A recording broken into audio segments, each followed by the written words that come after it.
அனைவருக்கும் வணக்கம். 17/1/2026 green agri club of இந்தியாவினுடைய 45வது ஆண்டு விழா மார்த்தாண்டம் வெட்டுவன்னி பகுதியில் YMCA அரங்கத்தினுள் வெகு விமர்சையாக நடைபெற்றது. கிரீன் அக்ரி கிளப் ஆஃப் இந்தியாவினுடைய இயக்குனர் டாக்டர் ராஜகுமார் அவர்கள் தலைமையேற்று இதை துவங்கி வைத்தார். படிப்படியாக வளர்ந்து வரும் இந்த அமைப்பின் சுமார் 1000 உறுப்பினர்களும் 184 ஆயுள்கால சந்தாதாரர்களும் இருப்பது சிறப்புக்குரியது. இந்த அமைப்பு 45 ஆண்டுகால வரலாற்றில் அடியெடுத்து வைப்பது டாக்டர் ராஜகுமார் அவர்களுடைய மற்றும் இந்த அமைப்பின் நிர்வாகிகளுடைய ஒற்றுமையையும் நிர்வாக திறமையையும் நேர்மையையும் காண்பிக்கிறது. நிகழ்ச்சியின் தொடக்கத்தில் சமுதாய விழிப்புணர்வை ஏற்படுத்தும் பாடல்களும் நடனங்களும் அரங்கேறியது. சூழலியல் மாசு, இயற்கை அழிவு, இயற்கை வேளாண்மை, பாரம்பரிய உணவு முறை ஆகியவற்றை மனதில் நிறுத்தி நாடகங்களும் நடனங்களும் அரங்கேறின.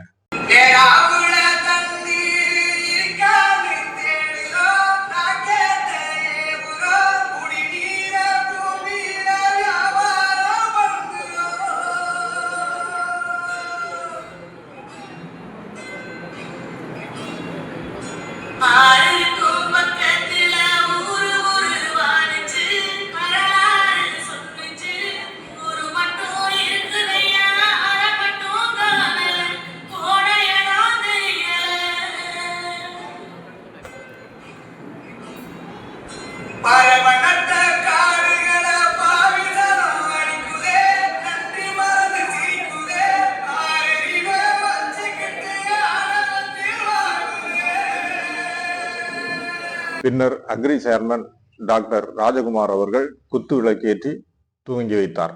அதைத் தொடர்ந்து டாக்டர் சுப்பிரமணியம் அவர்கள், ஆதி திராவிடர் நலத்துறை அசிஸ்டன்ட் டைரக்டர் நோபல் அவர்கள், சூழலியர் ஆய்வாளர் சுதாமதி அவர்கள், இயக்கத்தின் அறங்காவலர்களாக இருந்து வரும் திருமதி சாந்தி ராஜகுமார் மற்றும் திருமதி கீதா பான்ஸ் அவர்கள் குத்து விளக்கேற்று துவங்கி வைத்தார்கள்.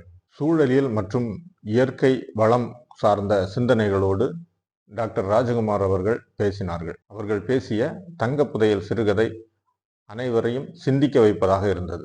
ஒரு ஊர்ல ஒரு தகப்பனுக்கு 2 உதவாக்கரை பிள்ளைகள் இருக்கிறாங்க. வேலை வெட்டிக்கு போகாம வீட்டிலே இருந்துட்டு இருக்கிறாங்க. அவர்களை சரியான பாதையில் செலுத்த வேண்டும் என்று பல முயற்சி செய்தும் இவரால் முடியலை. இறுதியாக இவர் இறக்கும் தருவாயில் பிள்ளைகள்கிட்ட வயல்வெளியில உங்களுக்கு நான் தங்கத்தை வைத்திருக்கிறேன் என்கிற ஒரு ஒற்றை சொல்லை இறுதியாக சொல்லிவிட்டு இறந்து போயிடுறார். அப்போ பிள்ளைகள் என்ன செய்யறாங்க, வயல்வெளி முழுவதும் தேடி பார்க்குறாங்க, தங்கம் கிடைக்கல. பின்ன வயலை தோண்டி பார்க்குறாங்க. பல காலங்களாக இவர்கள் வேலைக்கு போகல இல்லையா, எந்த வேலையுமே இவர்கள் செய்ய மாட்டார்கள். அதனால அந்த நிலம் வறண்டு பண்படுத்தப்படாமல் பாழ்பட்டு கிடக்கிறது. இவர்கள் இந்த தங்கத்தை தேடுகிறோம் என்கிற சிந்தனையில அந்த நிலத்தை அங்குலம் அங்குலமாக தோன்றாங்க. அங்குலம் அங்குலமாக தோண்டும் போது உழுது வைத்த நிலம் போல மிகவும் பண்பட்டு அழகானதாக மாறிவிடுகிறது.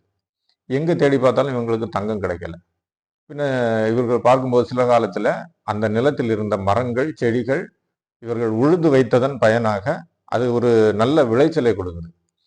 அதன் பிறகுதான் இது இவர்களுக்கு புரிகிறது. அப்போ நமக்கு அப்பா தங்கத்தை, இந்த நிலத்தை தான் தங்கம் என்று சொல்லியிருக்கிறாரு.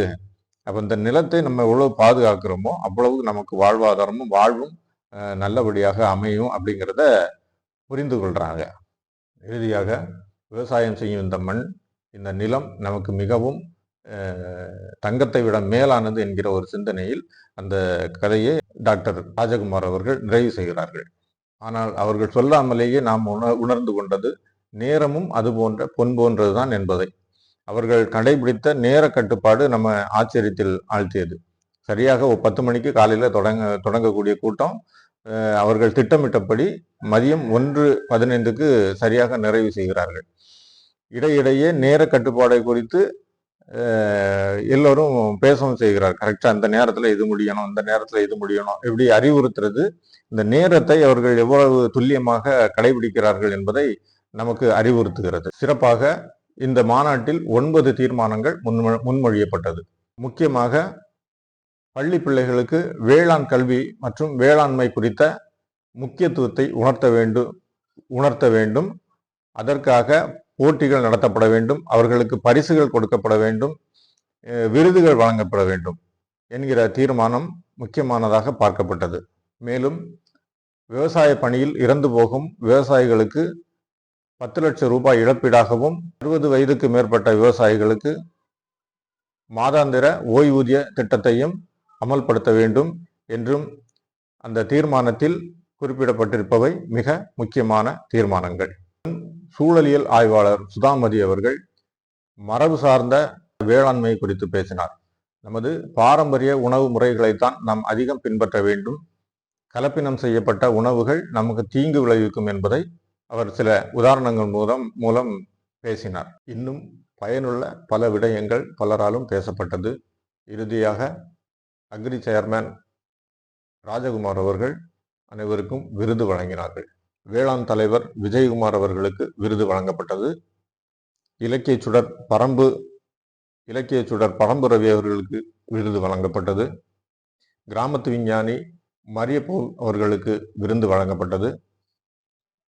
செய்தி செம்மல் தேவதாஸ் அவர்களுக்கு விருது வழங்கப்பட்டது. வேளாண் தலைவர் நடராஜன் அவர்களுக்கு விருது வழங்கப்பட்டது. இறுதியில் கிராமத்து விஞ்ஞானி மரியபோல் அவர்கள் நன்றி உரையுடன் கூட்டம் இனிதே நிறைவு பெற்றது. இன்னும் பயனுள்ள தகவல்கள் பலரும் பேசினார்கள். கூட்டம் சரியாக 1:15 நிறைவுற்றது. உலகை சூழலியல் மாசுக்கள் இல்லாமல் பசுமை நிலமாக மாற்றி படைத்திட முனைப்புடன் செயல்படும் கிரீன் அக்ரி கிளப் ஆஃப் இந்தியாவினுடைய கனவுகள் மேம்பட நாமும் இணைந்து வாழ்த்துவோம். நன்றி.